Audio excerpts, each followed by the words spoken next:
Kita ambil konsepnya dulu supaya kita memahami dengan baik insya Allah. Bagaimana konsep kesabaran dalam Al-Quran dalam menghadapi cabaran, sehingga ketika Allah turunkan cabaran kepada kita, kita bisa siap menghadapinya.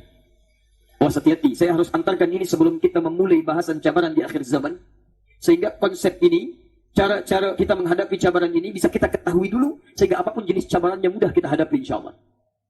Baik, satu, Quran surah kedua Al-Baqarah ayat 286. Hati-hati, kebanyakan orang sulit mengatasi cabaran dalam hidupnya, bukan ia tidak mampu untuk mengatasinya, tapi dia tidak mempelajari bagaimana cara untuk mengatasinya. Satu, Quran surah kedua Al-Baqarah ayat 286. Kalimat pertama yang Allah turunkan, yang bersanding dengan cabaran yang Allah ujikan, adalah kalimat la yukallifullahu nafsan illa wus'aha. Saya ulang, la yukallifullahu nafsan illa wus'aha. Satu, rumus cabaran pertama yang Allah berikan pada setiap hamba, kata Allah, hendaklah setiap hamba meyakini dalam dirinya, la yukallifullahu nafsan illa wus'aha, bahwa Allah tidak mungkin menurunkan cabaran, menurunkan ujian pada setiap hamba kecuali ia sanggup untuk mengatasinya. Lihat baik-baik, tidak ada hamba yang hidup di muka bumi kemudian diuji oleh Allah Subhanahu wa taala kecuali dia punya kemampuan untuk menjalani ujian itu. Misal, mohon izin, ada seorang diuji dengan ujian A. Kita ambil contoh dalam Al-Quran.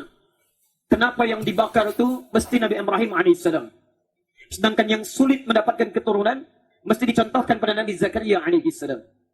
Ketika Allah titipkan ujian sulit keturunan pada Nabi Zakaria, yang dibakar Nabi Ibrahim alaihissalam, yang dilemparkan ke sungai oleh ibundanya Nabi Musa alaihissalam, maka kalimat Quran mengatakan, karena mereka lah yang memang sanggup untuk menjalani ujian itu, sehingga tidak dititipkan pada nabi-nabi yang lainnya. Jadi ketika Tuhan mengalami ujian dalam kehidupan, misal, pada malam ini ada di antara kita yang punya cabaran luar biasa sulitnya. Ada yang ditimpa penyakit, ada yang kesulitan dalam pekerjaan, ada yang kesulitan di rumah tangganya. Maka hakikatnya kata Allah, saat saya turunkan cabaran itu kepada Anda, maka hanya Anda yang dipilih untuk mendapatinya, karena orang lain belum tentu sanggup menjalaninya.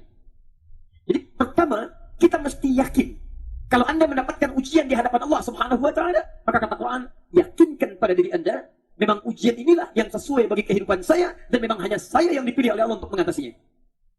Jadi kalau Anda mendapatkan ujian sakit, saya tidak mendapatinya, itu menurut Allah memang Anda yang mampu mengatasinya, saya tidak.